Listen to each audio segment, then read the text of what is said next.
Before we get into today's video, I wanted to take a moment to thank every single one of you guys. The Count Dooku lore video did incredibly well, and that's because of you. Your views, your likes, your comments, and your support mean everything to this channel. So thank you from the bottom of my heart. Now we're going even deeper into the prequel era. This is the complete lore of Qui-Gon Jinn, the Jedi Master who changed everything. Let's get started. Long before he became one of the most legendary Jedi Masters in the history of the Order, Qui-Gon Jinn was just a child, a youngling training within the walls of the Jedi Temple on Coruscant. Born in 1902 years before the Battle of Yavin, Qui-Gon was identified as a Force sensitive at a very young age and brought to the Jedi Temple, as it was tradition for all Jedi. From the very beginning, he stood out, not because he was the most powerful youngling in his order, and not because he was the most disciplined, but because of something far more rare. Qui-Gon Jinn had an extraordinary connection to the living Force. To understand better Qui-Gon, we need to understand what is the living Force. Now, the Jedi recognize two dimensions of the Force: the cosmic Force, the grand design, destiny, prophecy, the bigger picture that connects all living things across time, and the living Force, the energy of life itself, present in every living creature, in every moment, right here and right now. Most Jedi of his era focused on the cosmic Force. They study prophecy, they followed the will of the Force as a distant guiding hand. They thought in terms of centuries and destinies. But Qui-Gon was different. From his earliest days as a youngling, he felt the Force not as something distant or abstract, but as something immediate, alive, and breathing all around him.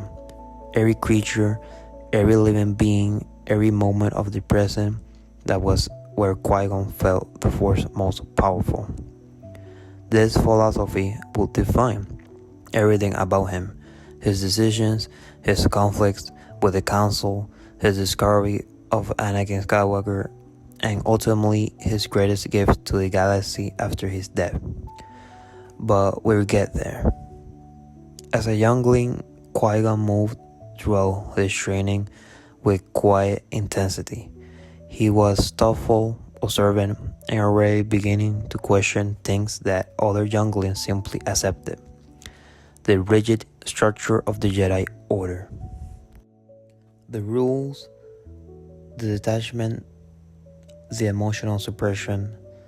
Qui-Gon followed them, but even as a child, something inside him resisted the idea that the Force could be reduced to doctrine and protocol. And then came the moment that would shape the rest of his life. The moment he was chosen as a Padawan. His master would be none other than Count Dooku, one of the most powerful, brilliant, and controversial Jedi of his generation. For those of you who watched the Dooku lore video, you already know who Dooku was at this point in his life: a Jedi Master of extraordinary skill and deep philosophical conviction, already beginning to question the Council and the Republic's corruption. Dooku saw something in the young Qui-Gon Jinn that most masters would have overlooked. Not just raw power and the Force, but an independent mind, a willingness to think beyond what he was told. Dooku didn't want a Padawan who would simply follow orders. He wanted someone who could think, and Qui-Gon Jinn, he found exactly that. That was the beginning of one of the most fascinating master and apprentice relationships in all Star Wars lore. Two brilliant, rebellious Jedi who would eventually walk completely different paths, one toward the light and one toward the darkness. From the moment Qui-Gon Jinn began his training under Count Dooku, It was clear this would be no ordinary master and apprentice relationship. Dooku was demanding, precise, brilliant. He trained Qui-Gon not just in lightsaber combat and force technique, but in critical thinking. He encouraged his Padawan to look beyond the surface of things, to question the motivation of the Senate, to observe the corruption quietly spreading throughout the Republic, and most importantly, to trust his own instincts about the Force rather than simply deferring to the Council. In many ways, Dooku was the perfect master for Qui-Gon, because Qui-Gon didn't need someone to tell him what to think. He needed someone whom gave him permission to think for himself. And Dooku did exactly that.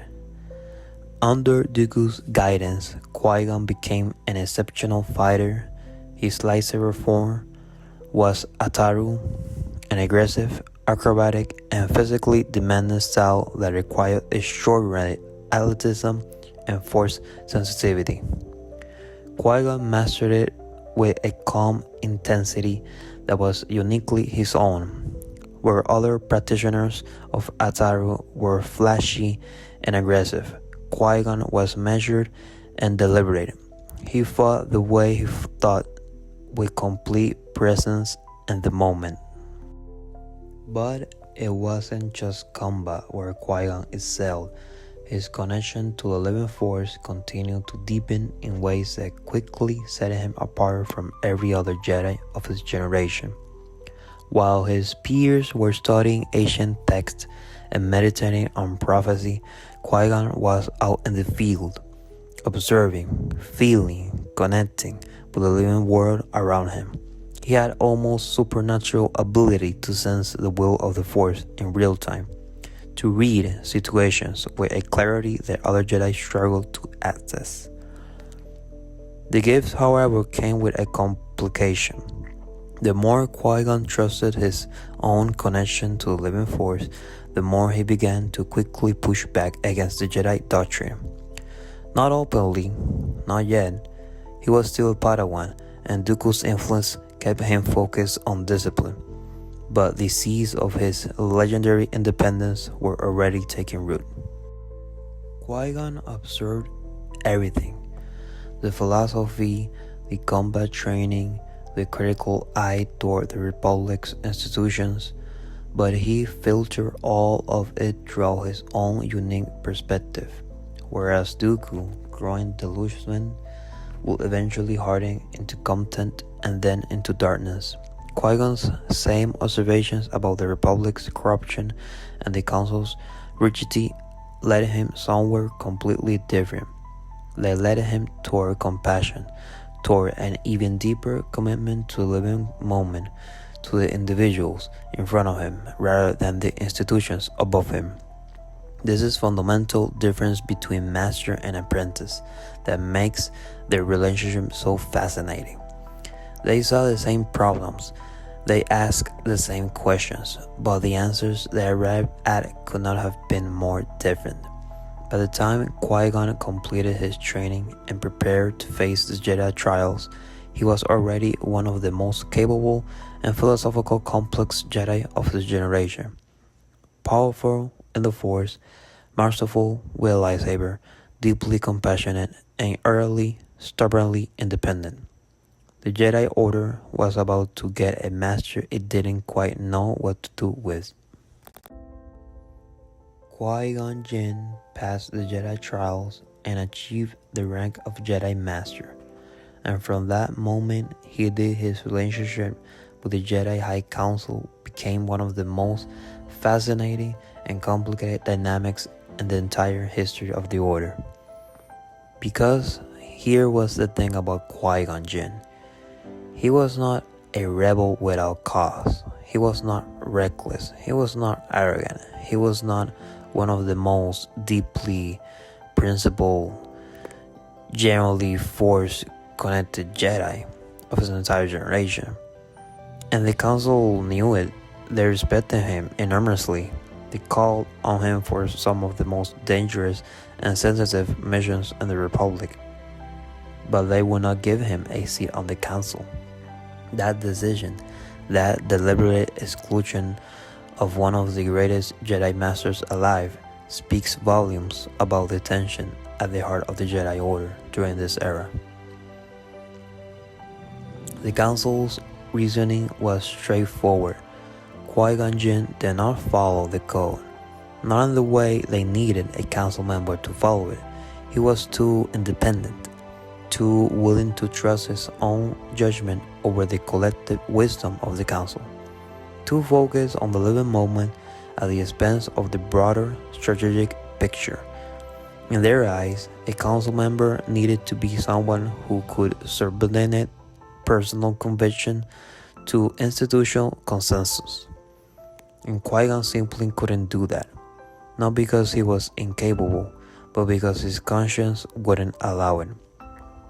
And so, one of the greatest Jedi Masters of his generation remained outside the council chamber, taking missions, following his instincts, and quickly doing things on his own way. Now, this is where Legends gives us one of the most heartbreaking chapters in Qui-Gon's entire story, and it involves his first Padawan, a young man named Xanatos. After completing his own training, Qui-Gon took Xanatos as his Padawan, and that made what happened next all the more devastating. During a mission to Xanatos' homeworld of Telos, everything unraveled. Xanatos' father was the planetary governor, a corrupt man whose death during a conflict left Xanatos facing a choice between his Jedi duty and his personal ambition and grief. He chose ambition. He chose himself. He turned on Qui-Gon, betrayed the Jedi Order, and fled, leaving behind a broken ring. As a symbol of his deliberate rejection of everything Qui-Gon had tried to give him, for Qui-Gon, this was not just a mission failure. This was a personal wound that cut to the very core of who he was. He had loved Xanatos like a son. He had believed in him completely, and Xanatos had looked him in the eyes and chosen darkness anyway. The aftermath of Xanatos' betrayal left Qui-Gon deeply shaken. For a time, he swore he would never take another Padawan. The pain was too great. The risk of that kind of loss felt unbearable. But the Force had other plans. A young Padawan named Obi-Wan Kenobi was approaching the age where he would either be chosen by a master or age out of a Padawan training and reassigned to the Jedi Service Corps. Obi-Wan was talented, genuinely talented, but he had a reputation for being headstrong, emotional, and difficult. Most masters passed him over. Qui-Gon initially wanted nothing to do with taking a new apprentice. He observed Obi-Wan during a mission and found him impulsive and overconfident, qualities that reminded him unfortunately of Xanatos. He was resistant, reluctant, still carrying the wounds of his previous apprentice betrayal, but the Force kept pushing them together. Throughout a series of events involving danger, instinct, and Obi-Wan repeatedly proving his courage and his unique goodness under pressure, Qui-Gon's resistance slowly broke down. He saw in Obi-Wan something he hadn't expected to find. Not just talent, not just power, but a fundamental decency. A unique commitment to doing what was right even when it was hard. Qualities that Xanatos had never truly possessed beneath his improvised surface. Qui-Gon took Obi-Wan Kenobi as his Padawan, and in doing so, he set in motion a chain of events that would shape the entire galaxy for generations. Their relationship was not easy. Qui-Gon was unconventional, instinct-driven, and deeply independent. Obi-Wan was more naturally aligned with the Council's structured approach, more deferential to authority, more careful about protocol. They clashed, they argued. There were genuine moments of frustration between them, times when Obi-Wan couldn't understand why his master kept defying the Council, and Qui-Gon couldn't understand why Obi-Wan kept deferring to it. But beneath those clashes was something real and deep. Qui-Gon loved Obi-Wan. He trusted him. He saw the greatness inside him even when Obi-Wan couldn't see it himself. And Obi-Wan, for all of his frustrations with his master's methods, admired Qui-Gon more than any person he had ever known. Together, they became one of the most formidable master and apprentice pairs the Jedi Order had ever produced. They took on missions that other Jedi wouldn't touch. They navigated impossible situations through a combination of Qui-Gon's Force instincts and Obi-Wan's tactical precision. They complemented each other in every way that neither fully appreciated until it was too late. All of it, every mission, every argument, every moment of growth was leading towards a desert planet called Tatooine, a young boy named Anakin Skywalker, and a destiny that would change everything. In 32 years before the Battle of Yavin, the Jedi Council dispatched Qui-Gon Jinn and his Padawan Obi-Wan Kenobi on what appeared to be a routine diplomatic mission. The Jedi Federation had blockaded the planet Naboo, a peaceful, prosperous world governed by the young Queen Padme Amidala. The Council wanted the situation resolved quietly and quickly. It will be anything but. From the moment Qui-Gon and Obi-Wan arrived around the Jedi Federation's flagship, something was wrong. The negotiations were a trap. Newt Gunray and the Jedi Federation leadership had no intention of negotiating. They were following orders from a shadowy figure pulling strings behind the scenes. Dice's gas flooded the conference room. Battle droids surrounded them. Qui-Gon and Obi-Wan fought their way out with the kind of effortless, devastating precision that only comes from years of genuine trust between master and apprentice. But the mission had already changed. This was no longer a diplomatic assignment. Something much darker was happening on Naboo. They made their way to the planet's surface, rescued Queen Amidala and her court, and began the desperate attempt to escape the blockade and reach Coruscant to appeal directly to the Senate. But the damage to their ship forced them to make an emergency landing on a remote desert planet at the edge of the Outer Rim, Tatooine. And it was here, on this harsh, lawless, sun-scorched world at the edge of nowhere, that Qui-Gon Jinn had the most important encounter of his life. While researching the city of Mos Espa for the hyperdrive parts they desperately needed, Qui-Gon crossed paths with a junk dealer named Water and his slaves. Among them was a 9-year-old boy named Anakin Skywalker. From the very first moment Qui-Gon felt it. Something extraordinary was radiating from this child, a connection to the Force unlike anything he had ever encountered in his life as a Jedi. It wasn't just strong, it was on a completely different level from every Force-sensitive being Qui-Gon had ever met, including himself, including Dooku, including every member of the Jedi Council. He took a blood sample from Anakin and had it analyzed. The results were staggering. Anakin's midichlorian count was over 20,000, higher than any Jedi ever recorded, higher even than Master Yoda. For any other Jedi, this would have been an extraordinary discovery to report to the Council. But for Qui-Gon Jinn, a man whose entire life had been guided by his deep connection to the living Force, a man who trusted the will of the Force and the present moment above all else, this was something far more significant than a remarkable statistic.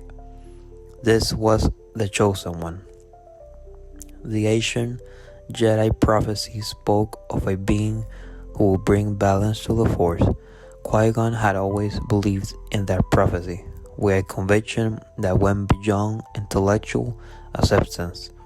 He felt it in the living Force itself, and now it's standing in front of a 9-year-old slave boy on a desert planet and at the edge of the galaxy. Every instinct, every Force sense, every fiber of his being was telling him the same thing. This child was the answer to everything. But Anakin was a slave, and Watto had no intention of simply handing over his most valuable property. Qui-Gon was resourceful. He negotiated Anakin's freedom throughout a bet on the Ponta Eve pod race, where Anakin was already a legendary among the locals for his almost supernatural piloting ability. The race itself was extraordinary. Anakin navigating impossible conditions, surviving attacks from rival racers, and ultimately winning in a moment that felt less like luck and more like the destiny unfolding exactly as it was supposed to be. Anakin was free, but the moment of liberation was immediately complicated by something that broke Qui-Gon's heart. He could only negotiate Anakin's freedom, not his mother's Smith's. The boy would have to leave her behind and watching Anakin say goodbye to his mother, the only family he had ever known. Qui-Gon saw something that should have given him pause, the depth of Anakin's emotional attachment, the raw anguish of that separation, the way the boy loved with an intensity that the Jedi Code specifically warned against. Qui-Gon saw it, he acknowledged it, and he chose to move forward anyway, because in his absolute certainty that Anakin was the Chosen One, he believed the Force will supersede everything else, including warning signs. This was not arrogance. This was genuine conviction, and it was the one moment in Qui-Gon's story where his greatest strength, his complete trust in the living Force, may have also been his greatest blind spot. They departed Tatooine, but the journey to Coruscant was interrupted by a terrifying encounter. A dark warrior attacked them on the desert surface before they could reach their ship. Moving with a speed and ferocity and darkness that Qui-Gon had never encountered before, red and black-faced, double-bladed lightsaber, pure aggression and hatred radiation throughout the Force. Qui-Gon barely escaped, and as their ship broke atmosphere and entered hyperspace, he sat with the reality of what he just faced: a Sith. After 1,000 years, the Sith had returned. The rule of two, Bane's ancient design, had preserved them in secret across centuries, while the Jedi believed them extinct. And now they were moving openly. Whatever was happening on Naboo was not just a political crisis, it was the opening move in something much larger and much darker. On Coruscant, Qui-Gon brought Anakin before the Jedi Council. He stated his belief clearly and without hesitation. This boy was the Chosen One, the prophecy, and he should be trained as a Jedi. Qui-Gon certainly wasn't absolute. His argument was passionate and deeply reasoned. The Council refused. Yoda and Mace Windu and the other masters looked at Anakin and saw not the chosen one, but a child who was too old to begin training, too emotionally attached, too full of fear. Fear for his mother, fear of loss, fear of the unknown, and fear, as every Jedi knew, was the first step towards the dark side. Qui-Gon pushed back with everything he had. He had never wanted anything from the Council as badly as he wanted this. He had spent his entire career trusting his own judgment over their institutional caution, and he had been right every single time. He was right now. He could feel it. But the Jedi Council held firm. Anakin would not be trained. Qui-Gon looked the Council in the eyes and made a promise that was as much of a challenge as a declaration. He would train Anakin himself, with or without their approval. Obi-Wan was newly ready to pass his trials and become a knight. And when that day came, Qui-Gon would take Anakin Skywalker as his Padawan. It was the most direct act of defiance Qui-Gon had ever committed against the Council, and it was the last major decision of his life, because the crisis on Naboo was reaching its breaking point. Queen Amidala was returning to her planet to fight for her people, and Qui-Gon and Obi-Wan were going with her.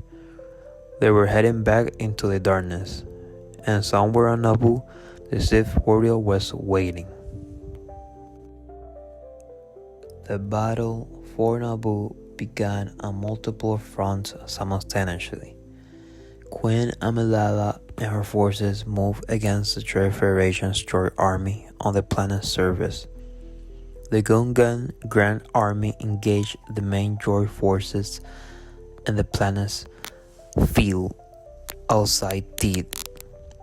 Anakin Skywalker, a 9-year-old boy who had no business being anywhere near a battlefield, ended up inside a Naboo starfighter and launched into the chaos above the planet.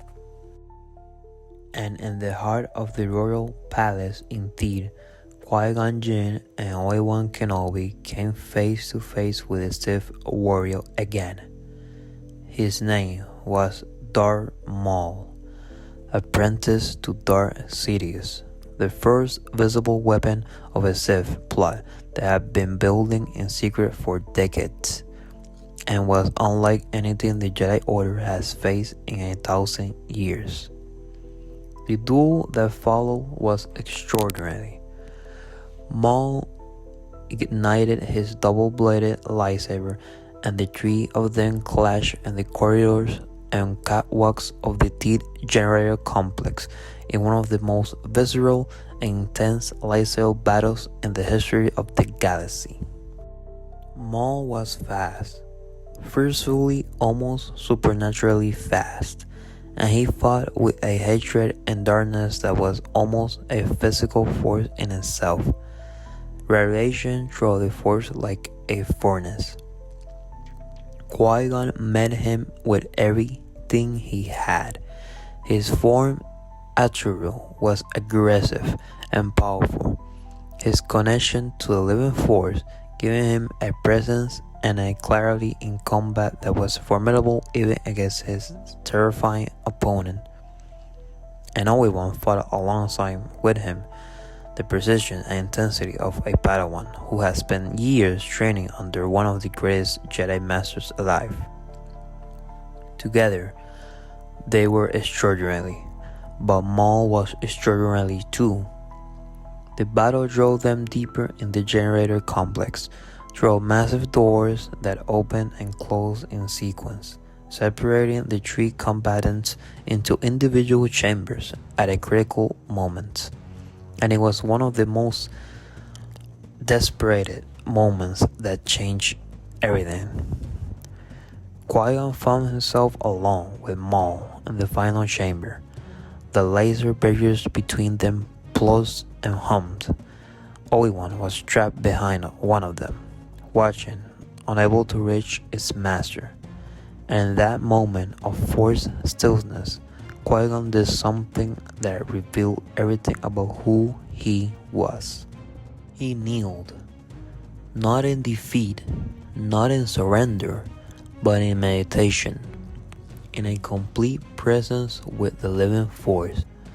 While Maul paced like a caged predator on the other side of the barrier, aggressive, impatient, radiating darkness, Qui-Gon Jinn closed his eyes and found his center, the present moment, the force alive and breathing all around him. It was the most complete expression of his philosophy that he ever demonstrated.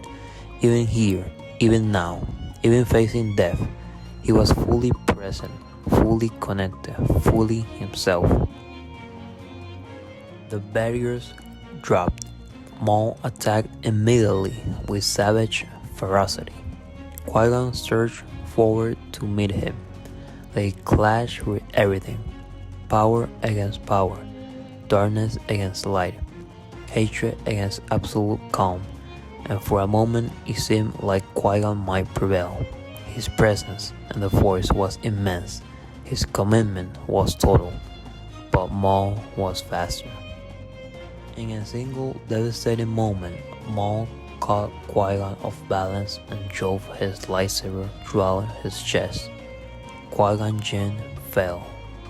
Obi-Wan screamed.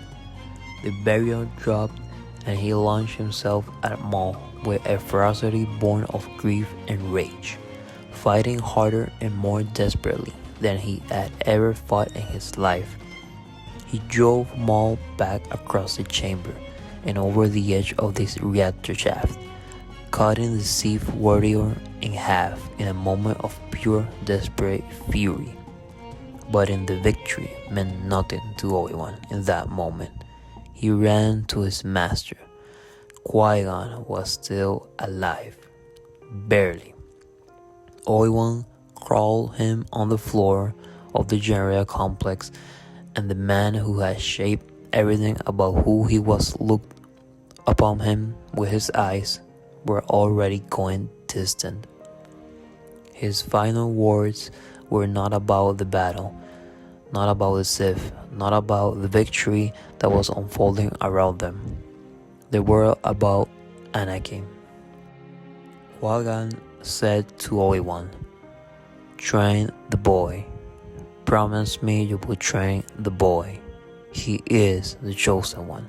He will bring balance."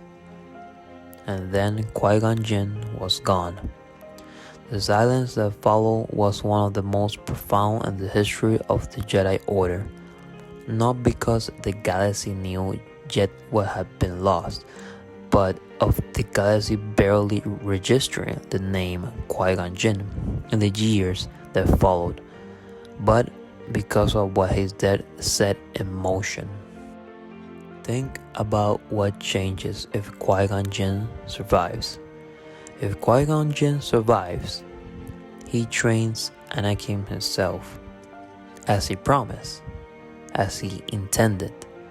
Not Obi-Wan, who was barely a Jedi Knight and completely unprepared for the weight of that responsibility, but with Qui-Gon, a master with decades of experience and extraordinary connection to the Force, and a unique ability to reach people and on a deeply human level. A master who understood attachment and loss and the complexity of emotion in a way that the Jedi Code struggled to accommodate. If Qui-Gon Jinn lives, he is there when Anakin's mother dies. He is there when Anakin's fear of losing Padme begins to consume him. He is the one person in the galaxy who might have been able to reach Anakin in those critical moments. Not with doctrine and protocol, but with genuine understanding and compassion.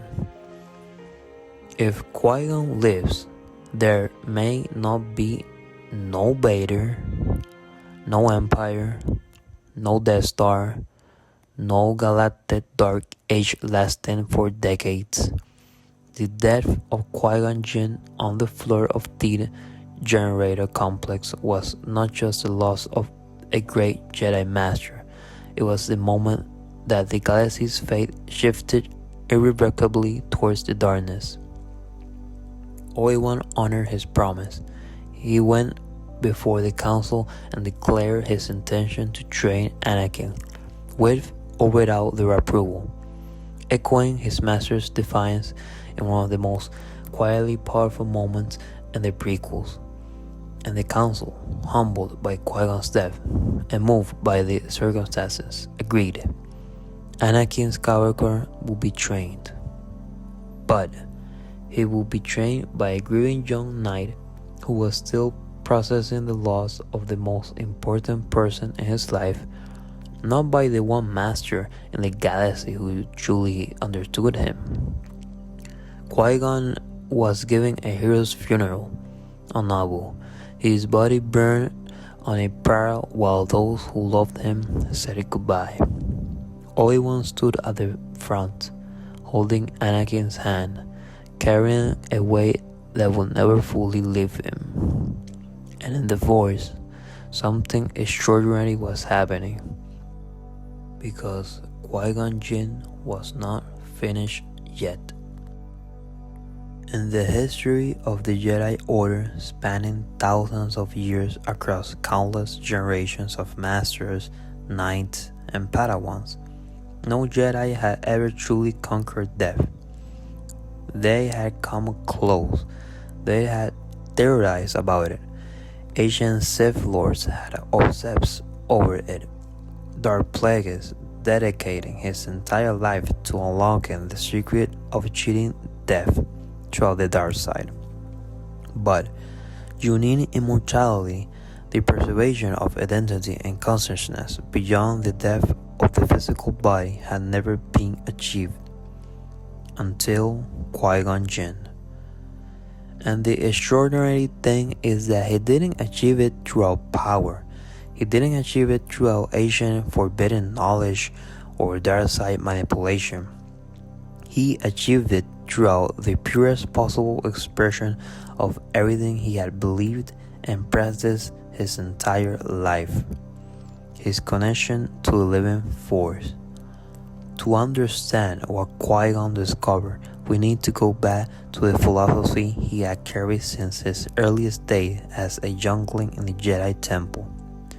The living Force, the energy of life itself, present in every living creature in every breathing moment of the present. While the rest of the Jedi Order looked outward toward the cosmetic force, toward the destiny and prophecy and the grand design, Qui-Gon had always looked inward and immediate to the aliveness of the right now. And it was precisely that orientation, that absolute presence in the living moment, that opened a door no Jedi had ever found before. Most Jedi, when they die, dissolve into the cosmetic force. Their individual consciousness merges with something vast and impersonal, the great tide of the Force that connects all things across time. It is not nothing, but it is not them anymore, not individually, not consciously. The person, the specific being with their specific memories and voice and perspective is gone. Qui-Gon found a different path. By being so completely and so fundamentally rooted in the living Force, in the energy of life itself, rather than the abstract of design of destiny, he discovered that it was possible to maintain individual consciousness after death, to exist within the Force, not as a dissolved fragment of something larger but as himself, aware, present, able to communicate. He became the first Force ghost in Jedi history. Not immediately and not easily. In the Clone Wars, we learned that Qui-Gon's journey beyond the death was actually a process, an ongoing discovery that he was still navigating from the other side. He began reaching throughout the Force, making contact in ways that were fragmentary at first. Voices, impressions, moments of connection that were easy to dismiss, imagination or meditation. But then he reached Yoda. This is one of the most extraordinary storylines in all of Star Wars. The moment when the greatest living Jedi Master began receiving guidance from beyond death from a Jedi he had watched burn on a funeral years earlier. Yoda heard Qui-Gon's voice, followed it, and what followed was a profound spiritual journey that took Yoda to the very heart of what the Force truly was. Qui-Gon guided Yoda throughout a series of experiences on different worlds, encounters with the Force priestesses, ancient beings who existed at the intersection of the living Force and the cosmetic Force. Through these experiences, Yoda learned what Qui-Gon had discovered, that the boundary between life and death was not absolute, that consciousness could persist, that the Force was not just a cosmetic design, but a living relationship between all things across all times. Everything Yoda learned from Qui-Gon he eventually passed on to Obi-Wan, to Luke, the ability to return as a Force ghost, that extraordinary gift that allowed Obi-Wan Kenobi to guide Luke Skywalker after his death on the Death Star, that allowed Yoda to appear to Luke on Dagobah, that allowed Anakin Skywalker to find redemption and peace in his final moment. All of it tracks back to one source: Qui-Gon Jinn. The man who was excluded from the Jedi Council, the man the Order considered too independent, too unconventional, too unwilling to subordinate his own judgment to institutional consensus. The man gave every Jedi who came after him the greatest gift in the history of the Order. He taught them how to live beyond death. Now, in Legends, this discovery goes even deeper. Qui-Gon's connection to the living Force after death becomes something almost mythological in scope. He exists as a guiding presence throughout some of the darkest periods in galactic history: the rise of the Empire, the near extinction of the Jedi, the long years when hope seemed almost impossible to find. He is there in the Force, watching, guiding when he can, a quiet light in the darkness that the Sith created. But in canon, specifically in the Obi-Wan Kenobi series, that we get in the moment that closes Qui-Gon's story is the most emotionally perfect way imaginable. 10 years after the fall of the Republic, 10 years after Order 66, and the near total destruction of the Jedi Order, Obi-Wan Kenobi is a living in hiding on Tatooine, broken, grieving, consumed by guilt over Anakin's fall and the galaxy's darkness. He has been trying to reach Qui-Gon through the Force for years, meditating, calling out, getting nothing in return. The silence has been one of the heaviest burdens of exile. And then, at the end of the series, after Obi-Wan has begun to find himself again, after he has faced Vader and survived the reconnected with his own identity as a Jedi, Qui-Gon appears. Not a voice, not an impression, but Qui-Gon Jinn himself, standing in the desert of Tatooine exactly as Obi-Wan remembered him, calm, present, warm, smiling at his former Padawan with the quiet certainty that he had always defined him.